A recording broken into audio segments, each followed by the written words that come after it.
Prenons une métaphore, un voyage en bateau.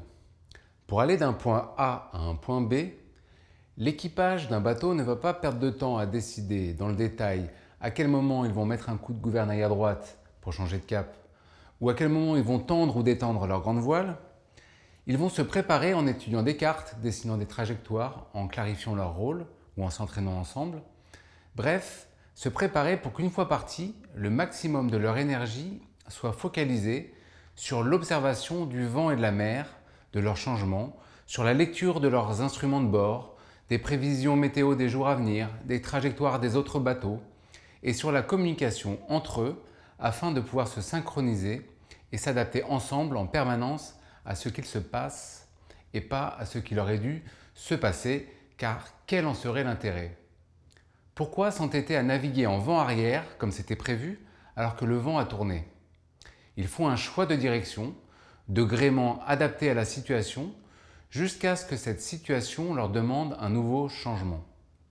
C'est ce que nous appelons le pilotage dynamique, qui consiste à passer du mode prédiction et contrôle au mode ressentir et ajuster.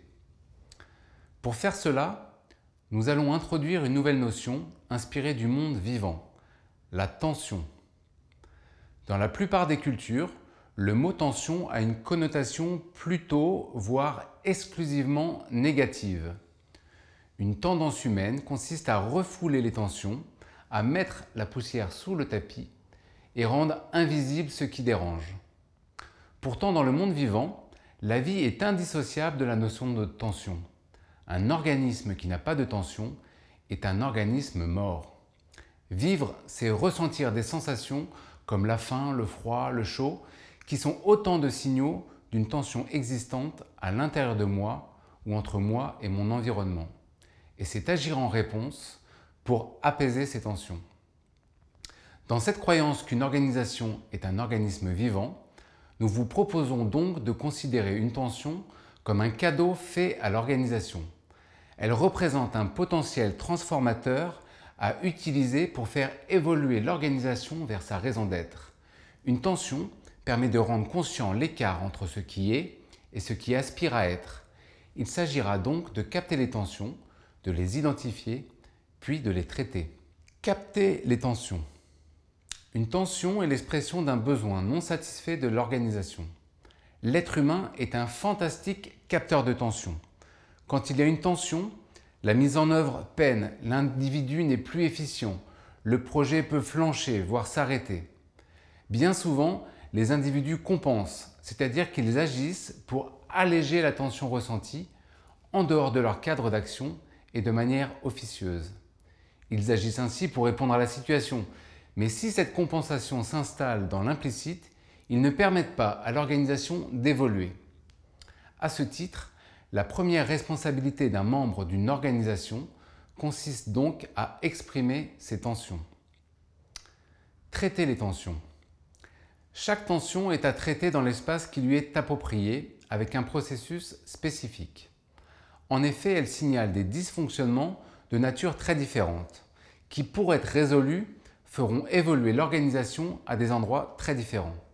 C'est pourquoi nous distinguons les tensions opérationnelles, des tensions de gouvernance et les tensions stratégiques.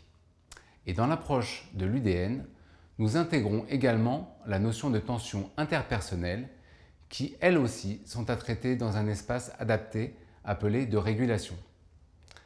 Examinons ces différents types de tensions.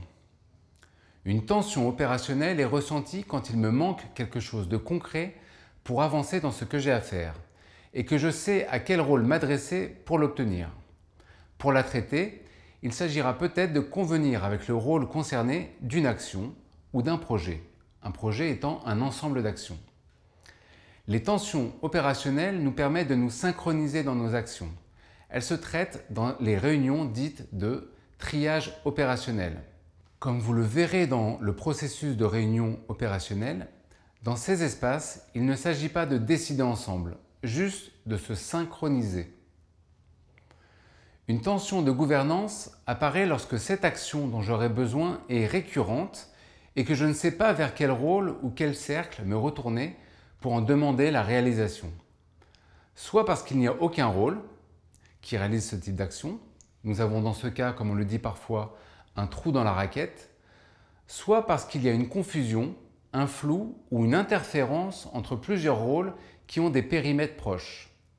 Le traitement de cette tension viendra modifier la structure de l'organisation en créant un nouveau rôle ou un nouveau cercle ou en ajustant les périmètres des rôles existants. Cela se produit dans les réunions appelées réunions de gouvernance, avec un processus qui permet de décider ensemble de la modification, de la création ou de la suppression des rôles. Enfin, si j'ai des difficultés à prioriser mon travail ou si j'ai la sensation que les différents rôles de l'organisation poussent dans des directions différentes ou que la direction que nous prenons n'est plus adaptée aux besoins de notre environnement, alors sans doute ai-je une tension stratégique à traiter. Pour chacun de ces types de tensions, il y aura donc un type de réunion avec une régularité et un processus adapté. Quelques recommandations dans cet exercice difficile de la gestion par tension. 1. Mettre mes capteurs en éveil uniquement par rapport à mon rôle ou mes rôles, c'est-à-dire qu'est-ce qui me freine dans ce que j'ai à faire ici et maintenant pour servir la raison d'être, et pas qu'est-ce que je pense de ce que font les autres ou qu'est-ce que je pense de ce qu'il va se passer plus tard si jamais, blablabla. 2. Noter régulièrement durant l'activité, c'est-à-dire en dehors des réunions, les tensions que je rencontre dans l'exercice de mon rôle et faire ce travail de triage entre les différents types de tensions en dehors des réunions pour les fluidifier. 3. Toujours garder en tête des réflexes de bon sens. Les réunions et les processus de réunion ne sont là que pour nous aider. Ils apportent une structure, un rythme, mais ils ne sont que le moyen au service de ce que nous avons à faire. Si je vois une façon de traiter ma tension simple et efficiente, ici et maintenant, eh bien je le fais. Je garde juste en tête cette question de la gouvernance. Est-ce qu'une modification de la structure de l'organisation est requise pour traiter durablement ma tension ?